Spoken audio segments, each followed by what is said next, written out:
So today I have made a proposal for a Dhamma talk, and I think it's something like how to prepare to face your enemies. So first of all, I want to say, I hope I'm not going to disappoint you. Because you may be having some expectations, and I'm not sure whether I'm going to address to your expectations. You will find out anyway. I also want to mention something else about these Dhamma talks because, sometimes there are interesting titles proposed when I ask for a subject. People mention things, and I said, okay, I'll talk about that.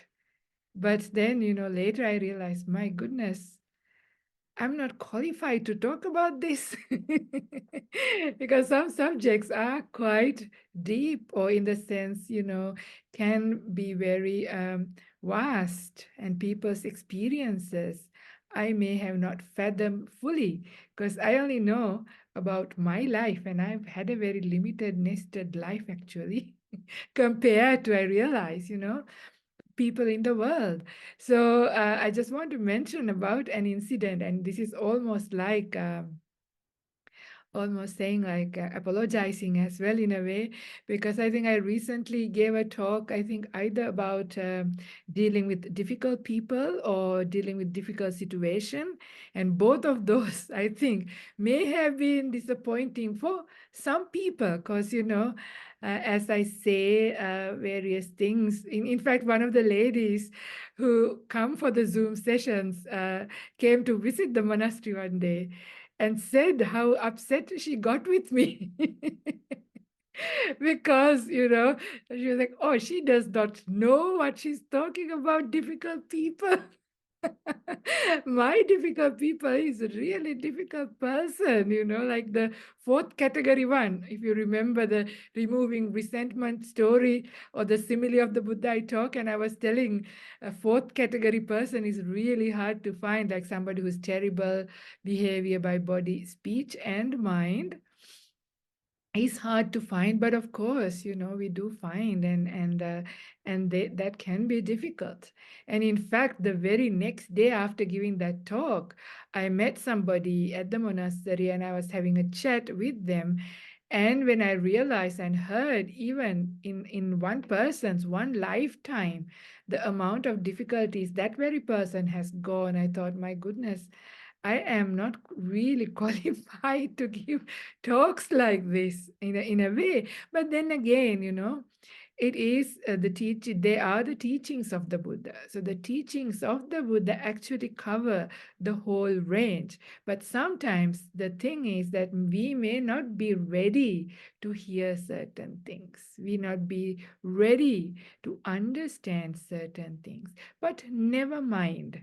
Never mind. It is always good to, listen and get whatever you can get. It's all right to get upset and walk away as well. And but the recording is available, so you can try again another time, maybe another year. And this has happened to me as well. Sometimes I listen to Dhamma talks also, and I sometimes they don't gel with me, or I might even disagree with some points, and then another time I get it.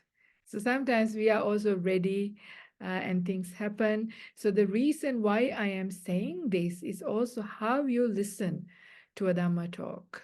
And it is important to listen to a Dhamma talk after becoming an empty cup.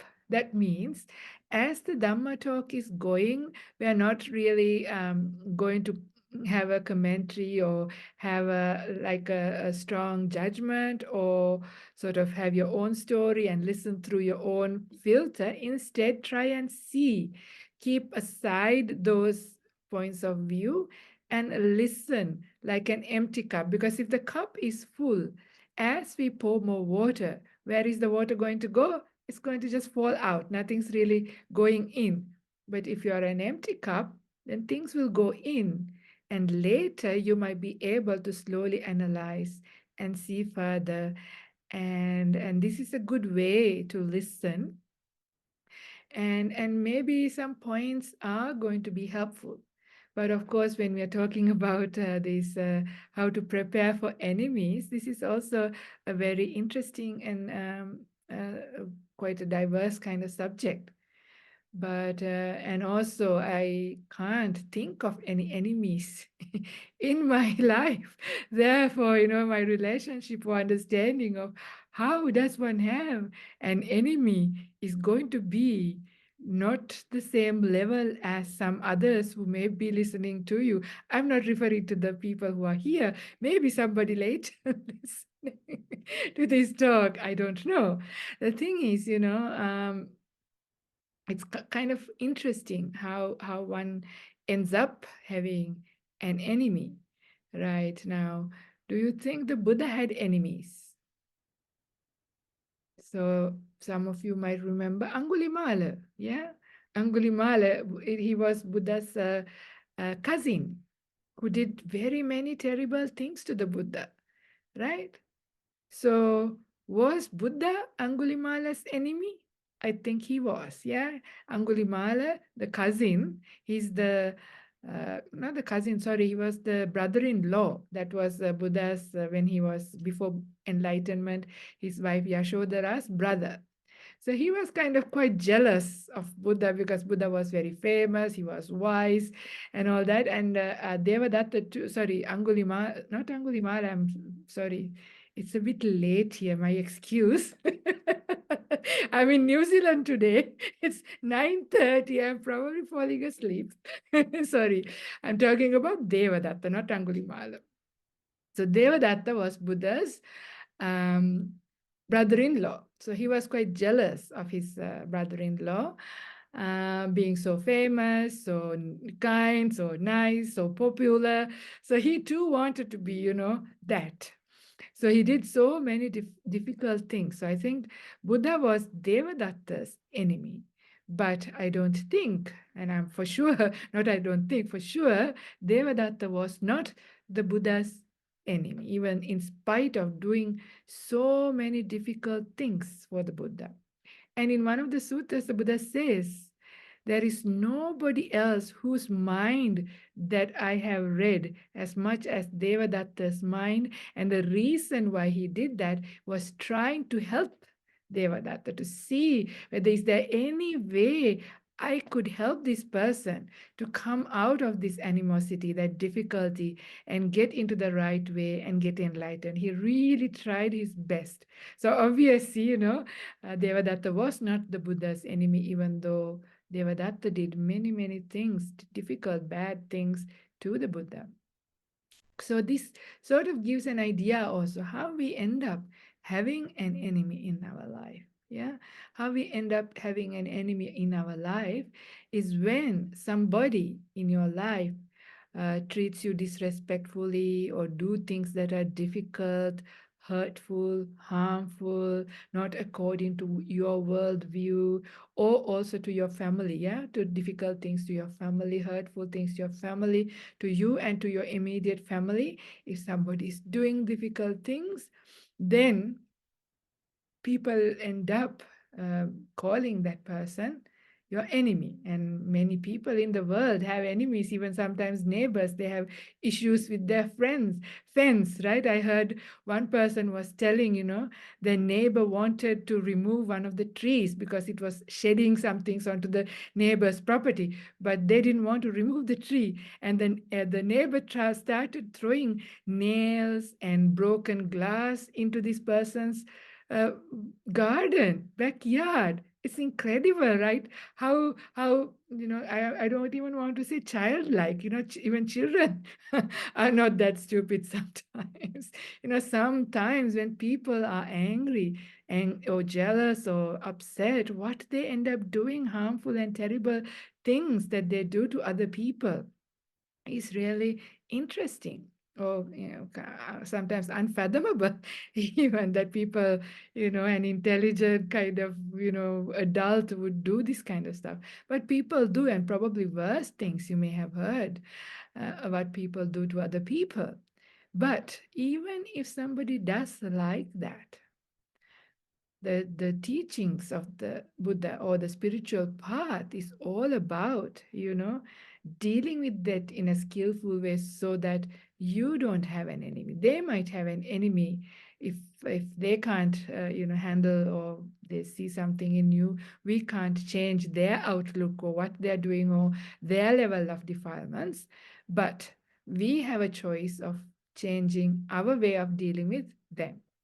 And what comes in the way is our sense of self, the ego within us. That is where we have this issue. And one of the ladies who's here very kindly, there's a lady here who's here to look after me while I'm here for some part of the time, and she was telling me a story, not about this topic, but on in the way in the car she was telling, she took her little dog for a walk at the beach, and there was another bigger dog also at the beach, and apparently there was a log, and the bigger dog peed on that log, and after that the little dog went and peed on that log, and at that the big dog got so upset and was going to really bite and almost kill the little dog, and it was so hard for the two owners. They really got injured, trying to pull the two dogs apart. The big dog was really going to kill the little dog. And why?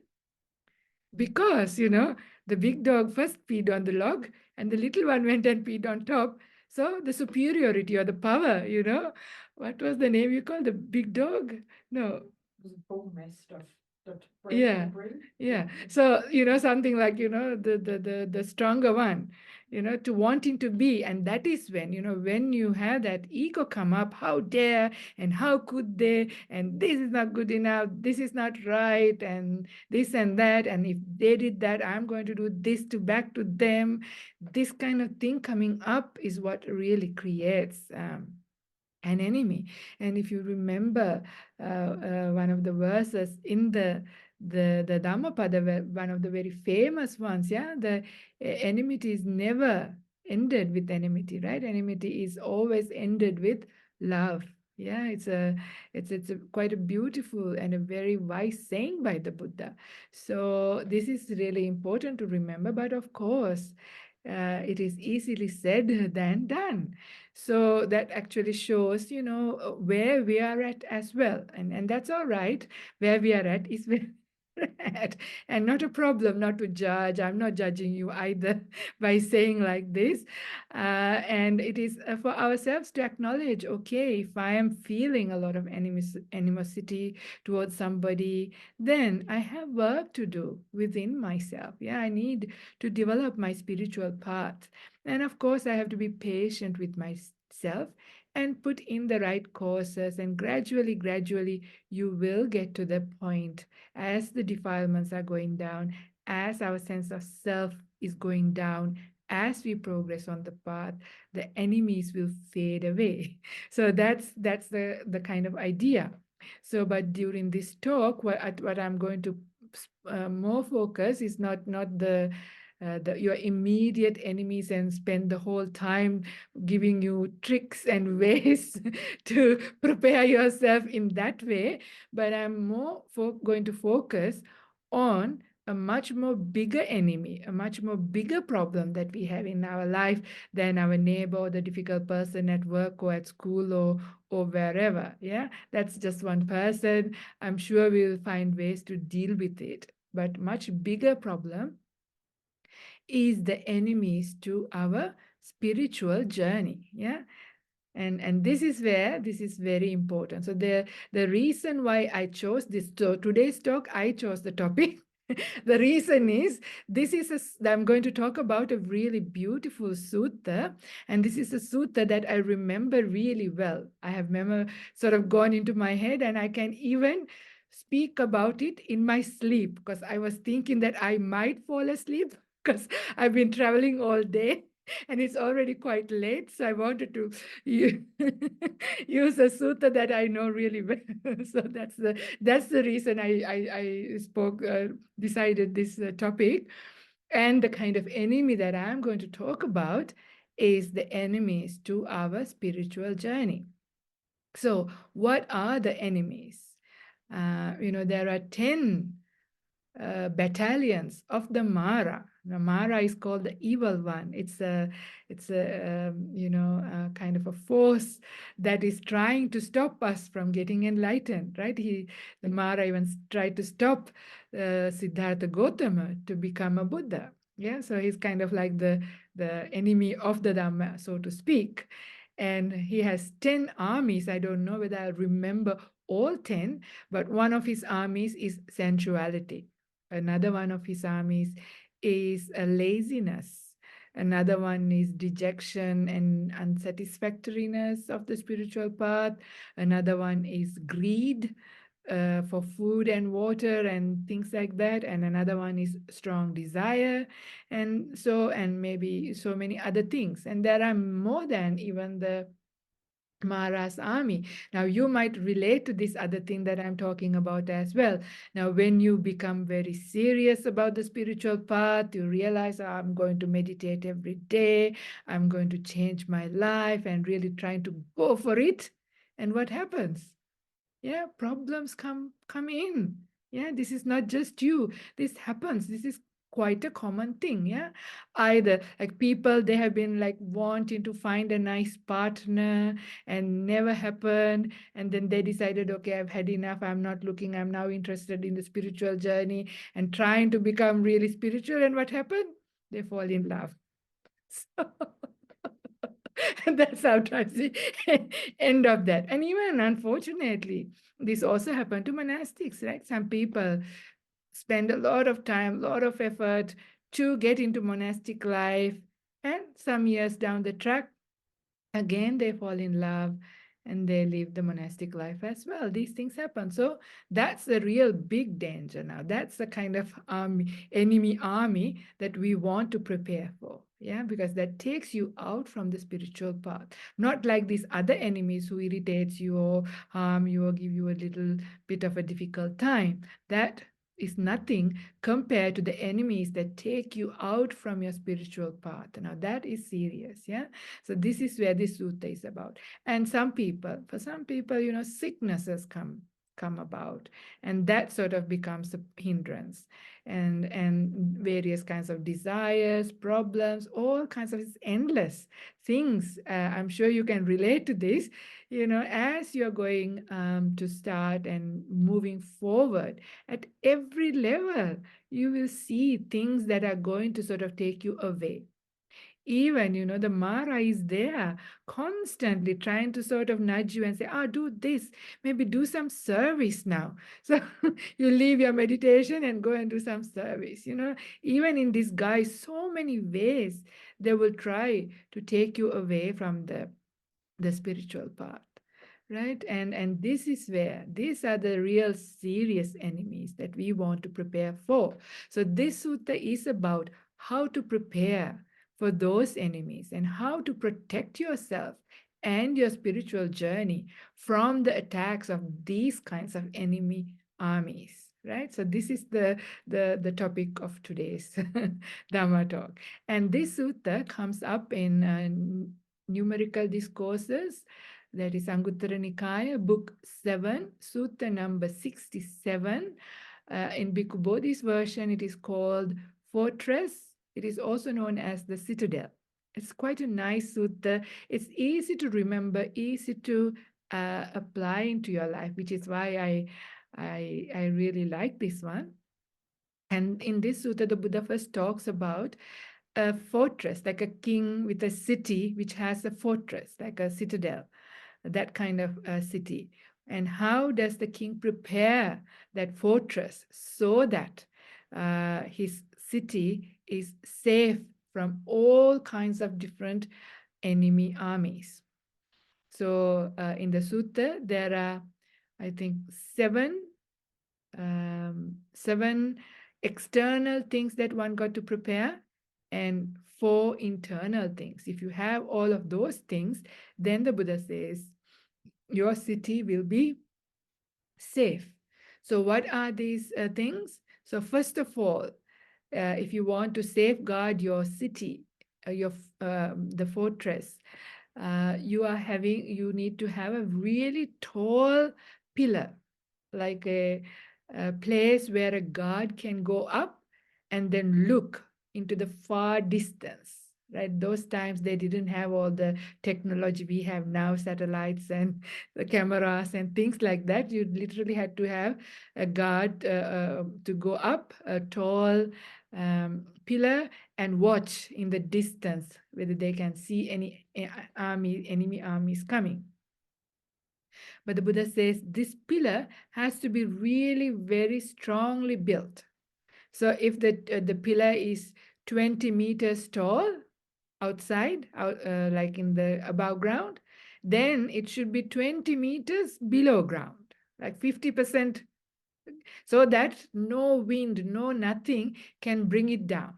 Yeah, so a strong pillar, it's called Asika Stamba. Yeah, it's a really strongly grounded, unmovable, unshakable kind of pillar where a guard can go up and have a look whether the enemy armies are coming. That's the first one. The second one, the city would have a moat, a very wide, deep moat.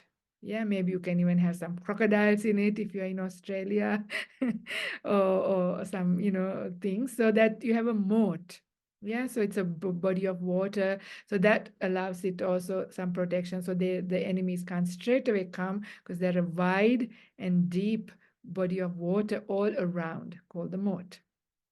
The third one is there is like a path, a high path going all around it's usually on top of the wall, around the city, and there are guards constantly, 24 hours. There are many guards walking around it, guarding it. Yeah, so there is like a patrol. Uh, it's been patrolled the whole time. Yeah, that's the third one. And the fourth one is there is a gate and there is a very, very diligent, competent, wise guard at the gate. So the guard knows who to allow in and who not to allow in. And he knows that, there are sometimes some spies coming in disguise, just like your friends, yeah? And they try to get in to get some news and take like the spy. So the guard has to be somebody who is wise, competent, and diligent. And then it also has a big weaponry.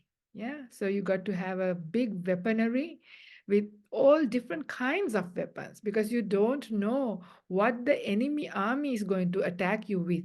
So you have to have the counter weapons to be able to deal with it. But just having the weapons, is that good enough? No. You have to have read the manuals and then have trained in them. So you don't do it when you see the enemies, they've got missiles. How am I going to operate the missiles? Or they've got this type of machine gun. How am I? Not like that. So you already have to have like a variety, but you also would have need to know how to operate them and trained in them as well. So a big weaponry, that's the fifth one. The sixth one is you have to have a very strong army. People who are strong, not like people who are feeble and weak and about to fall down, sick, not like that. And also very well trained, strong army. And many, many kinds of armies, like army consisting of elephants and horses and men and all of those things, like a strong army. So that's the sixth factor. And the seventh factor, it has to have a really strong rampart, like a big wall that is plastered, that does not have even any little small hole, not even a little mouse can get in, because who knows, there might be like a little device done to come and get some information.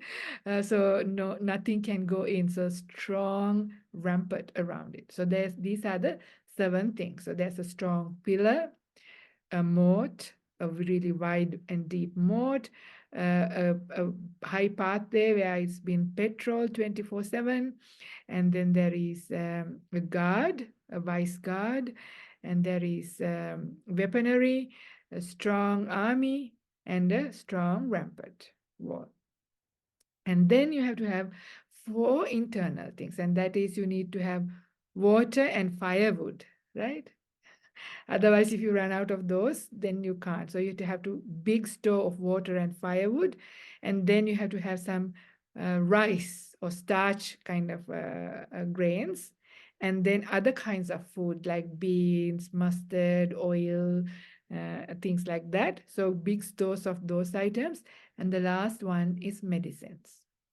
So you have to have a good store of those four internal things as well. So if you have all of those things, then you can fight any enemy and be protected. Your city will be protected. And just in the same way, the Buddha says, now you are like the city, right? So how are you protecting yourself, your spiritual journey from the enemy armies? So the Buddha says, just like that very unshakable pillar, one must develop faith, the faculty of faith, the confidence in the teachings. So this is number one. Yeah. So in the Buddha's teachings, there are often sequences given, right? In any place where there's a sequence, it goes in order of importance as well. So number one is very important, having confidence. Confidence in what? Yeah. Confidence in the Buddha and his teachings. So this is really, really important. Yeah, if we don't have any confidence in the teacher, will we ever listen to the person? If we don't have confidence in these teachings, will we ever take them on board? No. This is even the case when we go to school, right? Even when we go to school to learn. Our parents told us when you go to school, listen to the teacher. The teacher knows, yeah? So because of that, we have some confidence to believe what they say and what they teach. That is how we take it on board. And then we will try it out and find out whether what the teacher said was correct. And then when we find out, yes, it is correct, then we continue to listen and learn. So having confidence in the Buddha, his enlightenment, and his teachings is very important. So, in fact, there is another sutta called Cetokila Sutta. In there, the Buddha says there are 5 things that can actually stop us moving anywhere forward on our spiritual path. It will stand like a strong pillar in the way, blocking us from moving forward. And that is not having confidence in the Buddha, not having confidence in the teaching, not having confidence in the enlightened disciples of the Buddha, not having confidence in the training, and being somebody who is like a difficult person in the Sangha, creating disharmony. So these are 5 things. Actually, there are 10 things. There are another 5 bondages. This is a sutta for another time. But just to show the importance of having that confidence in the teachings is important to take it on board. So that's why it's number one. And unshakable confidence, because you sometimes see in the world some people, yeah, some people who try this and doesn't work, try that, doesn't work, go here, go there, to so many different teachers and teachings. It's all right as long as you are in the beginning.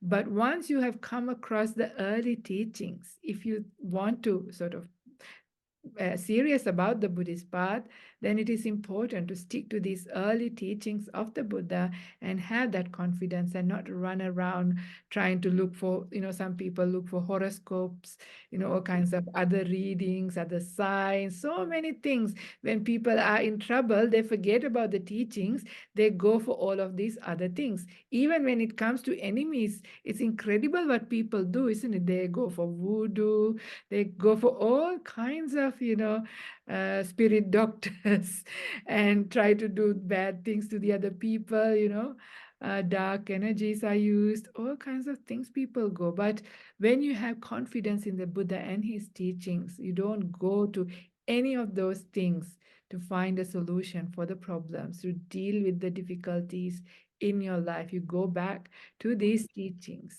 and find a solution there. So this is important. So this confidence is the pillar. So this is what is helpful when the enemy armies come, because this is one of the enemies, right? Sometimes some people say, oh, I found this other technique, other way of dealing with life, this is good, hear this out, yeah, gives other things, other teachings, and very quickly people just get carried away into doing some very strange things. And we hear this and we see this even in the Buddhist world. Unfortunately, this is happening as well with some monastics. So we have to be very careful about these things. So this is where the confidence is so important. The second one, the moat, yeah, a deep and wide moat. So, what is the simile for that? And that is your moral shame. That is that kind of shame that you would have to do the wrong thing by body, speech, and mind. Because, for most of us here, maybe who are listening to this talk, we may have that kind of thing quite naturally now. But we know there are some people who have no problem to lie, to kill, to do all sorts of bad things to people or to anybody. There is that moral shame isn't there in themselves. They can do anything and no problem. Yeah. If the countries didn't have laws, there you will see many people. Sometimes it's the law of a country that sometimes stops these kinds of people from not doing the things. Otherwise, if there was like no law, there would be many people, who would just go and do all kinds of things because of their defilement. So, having that moral shame of doing harmful things, taking care of your body, speech, and action is really, really important. And we can see how, if we don't take care of this, how very quickly we will get into trouble and how our spiritual journey will be in trouble. So that's number two. So that's the moat. And the third one is the high path where it's been patrolled 24/7, yeah, with the guards. And that is the moral fear. So this is Hiri and Ottappa. These two go together. So just like in the city, also the moat and the path that patrols is next to each other. Yeah. So this is the fear. This is the fear in the sense this is a wholesome kind of fear. So this is not kind of a fear of a God punishing us or something like that, but it is really the fear that our own bad actions take our mind down. Yeah. And also there are many teachings in the Buddha's teachings that the Buddha talks about how unskillful and unwholesome actions can lead you into hell or hell-like suffering. Yeah. So this is also, I mean, even when we investigate it, we can know. And also we know, like even in this life itself, if you are being caught, even by the government, by the laws of the country, you can be punished. In the time of the Buddha, the punishments were quite severe. These days, the punishments aren't as severe, but any of those things. So having that kind of fear also to do, it's a wholesome kind of fear. Yeah, but you take responsibility for your own actions and have that kind of fear that, understand in the cause and effect of your actions. So that's number three. And number four is the guard. Yeah, a wise, a competent, diligent guard. Yeah, somebody who has great mindfulness. Now this is really important. Yeah, so having a sharp mindfulness, but not just that awareness. We have spoken about this before, like even a cat intent on catching a mice have sharp awareness, but of course the whole point is to kill, right? So it's not wholesome. Yeah. Or even a pilot, at war is very sharp, but it's all about trying to kill, send out the missile in the right direction. So not that kind of thing. It's just not only awareness, sharp awareness, but together with wisdom, together with right understanding, right view, yeah, with the teachings. What is the right thing to do? What is the thing, wholesome thing to do? Yeah, so that we can guide ourselves. Otherwise, we can be very sharp and mindful, but about doing the wrong thing. Yeah. So that can be dangerous. So that is where it is important that we um, have good mindfulness, and it is like a guard. Yeah, so this is where I have spoken many times in suttas about sati sampajanya, mindfulness and clear comprehension. That is like the guard, guarding your mind. So this is really helpful for sense restraint. So we get into the hands of our armies, enemies, because of not having sense restraint. Now we just leave our eye unguarded, watching everything that comes in your way and watching it in a way that gives rise to defilements. Yeah. So just watching a billboard, lust, strong lust can come up, or strong anger can come up. So strong fear can come up. Yeah. It's created by us the way we look at things. So sense restraint or the mindfulness will tell, okay, there's another way to receive this information that you are seeing as sight or hearing as sound. Yeah. So this is a big topic, but this is about sense restraint at the end of the day. So using that mindfulness, and it's a really important guard. Yeah. Mindfulness has an incredible protective ability towards us, even in day-to-day life, even to stop from falling and injuring yourself, and all the way to protect yourself from all dangers into your spiritual journey, and how to navigate yourself in the right way. So this is really important. So this is the fourth one. So again, to remember, first one was the tall pillar, that is the confidence or faith. Second one is the moral shame, that is the moat. Third one is the high path, which is being petrol, that is the moral fear. Fourth one is the guard, and that is the sharp mindfulness with wisdom. So this is really important. The fifth one is the weaponry.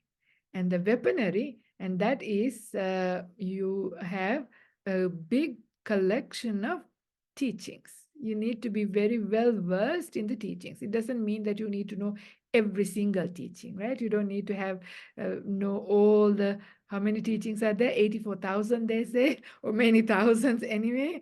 Yeah, you don't need to know all of them, but a good variety of them. Just like, you have a variety of them to deal with the difficult situations that you're going to face as you're building your path. What to do when you're feeling sick, when your energy level is low, or when you have too much energy, or you're busy, or you go through difficult time.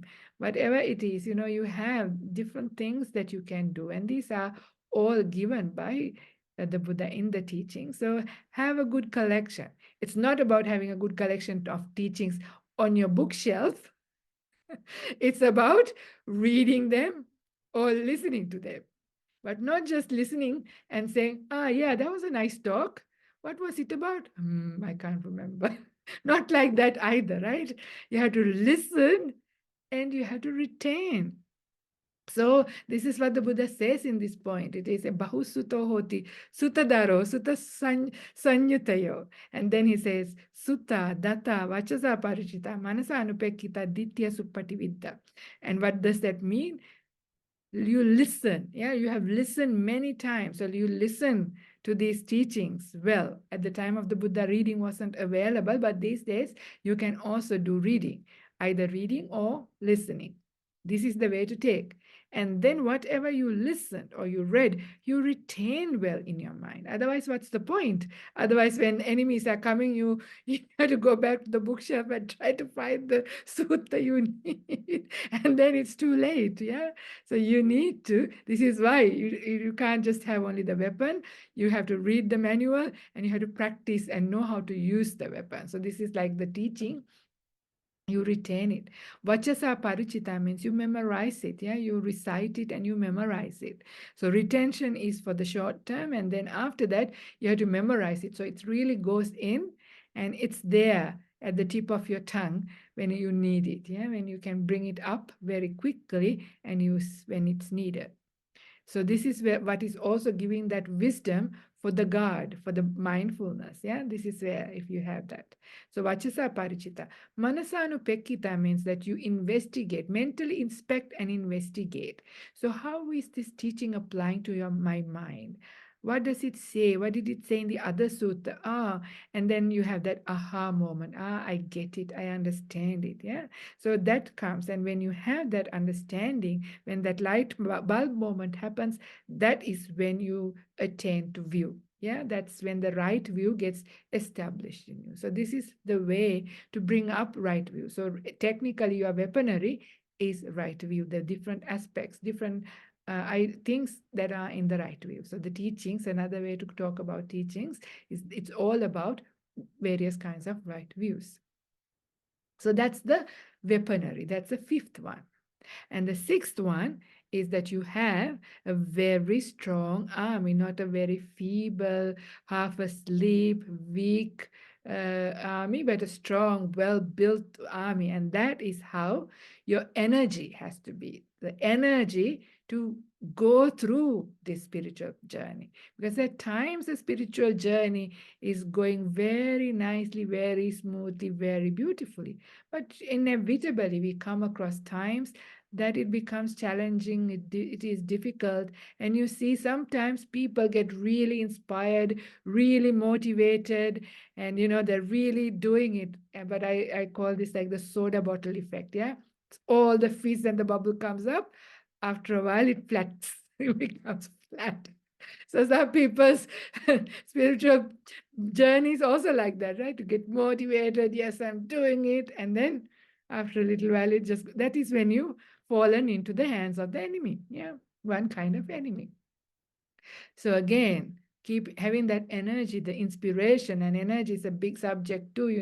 You have to have energy to get started. That is that inspiration, seeing the benefit, seeing why, how important it is to your life. And when you see that, you really get inspired. That is the energy that you need to start, yeah, to get started, to find time in your busy life, to find time on a Thursday evening after work, to even come join the Zoom, let alone come into the Vihara in person for those people who do make that effort to come. It is, you need energy to be able to do that, especially when it is cold, when it is raining, when so many other things you could do. To be able to do that, you need that inspiration. So that is to get started. Then you also need energy to keep going. Yeah, because starting is one thing, but that sustaining it, yeah, persevering it, that too need energy. How is that happening? That is happening when you reflect back. Yeah, when you use these teachings, when you apply it into your life, if it is starting to make some difference in your life, if your life is improving, it is getting better, you are becoming happier, your defilements are going down, whatever it is, then when you reflect back, you see, yeah, it works, it's great, I'm happy, I can see the benefit, I can see small progress. Don't look at the day to day, because some days we are going back, so those days you'll get upset. But take long term. Yeah, how am I after 1 year, after 2 years, after 5 years? Where have I come? How much have I changed? As you see this, that constant reflection back gives you that energy to sustain what you have started. So even in normal things as well, we all have started projects. Like, how many projects did we take all the way to the end? I'm sure we have had many projects. Was a waste of money, right? We got excited, spent a lot of money, bought lots of stuff to really do it. What happened? Yeah. So inspiration, but to keep going, also you need energy. And then to make the breakthrough, like to come for the realization, it's another kind of energy. It's not like that willpower or that kind of energy that we normally see to get started, but it is more the mental energy. As the hindrances are going down, this is the joy states. Yeah, this is the progress. As you're meditating, the joy, that energy coming, the mental energy, that is helpful for the insights to come up. So energies of different kinds. So this is like the seventh factor. A strong army is like that energy. Yeah, and that's the sixth factor. And the seventh factor is the rampart wall, the strong rampart wall that is plastered and does not have any holes. And that is your wisdom. Yeah, to have wisdom also. So cultivating wisdom, we have to constantly cultivate wisdom. So the teachings, which was the fifth factor, is like the seed. The right view is like the seed that allows the possibility for wisdom to arise. But the wisdom is as you walk the path, as you practice, do your practice. Yeah. And when you start to apply yourself and you realize and the insights come up, and then that is your wisdom, your own wisdom, yeah, at the end. So when you become wise, I mean, then you stay out of trouble, right? And wise means also your ego is going down because you understand who is here, to have such a big ego, and who am I? I'm just a bunch of conditions. Yeah, those kinds of stuff. This is a simplistic way of putting a very profound thing. I'm sorry about that. But anyway, just wanted to make the point in the sense, wisdom is very powerful factor that protects you. So you find out skillful ways to deal with problems and enemies that come in your way, enemies to your spiritual journey, especially. Yeah. So this is the seventh factor, and of course the internal four, that is firewood and water, rice, then other kinds of food, and medicine. That is, I'm going to be very simple about this. First jhana, second jhana, third jhana, fourth jhana. Now, if you are wondering what is that, that is levels of deep meditation. Yeah, these are high samadhi states. Why are they so important? And up until you are at least at the first jhana, yeah, you are still um, open or vulnerable to the attacks of Mara. Mara cannot, because jhanas are Brahma realms. They are higher than the level of where the Mara can wield his power. Mara is a heavenly being, a very powerful heavenly being, but it controls everybody. It's like the controller, and but does not have the ability when the hindrances are going down. So the Mara works with our six senses and with the defilements. When the defilements are down and the access to our eye, ear, nose, tongue, and body is gone, then Mara can't do anything with you. Yeah, so that is when we get protection from this very strong kind of enemy to the spiritual path. So development of deep meditation is also essential. So I'm not going to go into great detail about that, but that is the internal factors. But it's kind of really nice to talk about these things and to see how important these factors are, right? So building up your faith and confidence in the teachings of in the Buddha and also his teachings. Then having moral shame and moral fear of doing the wrong thing. And then having really, building up your mindfulness and clear comprehension. This is so important.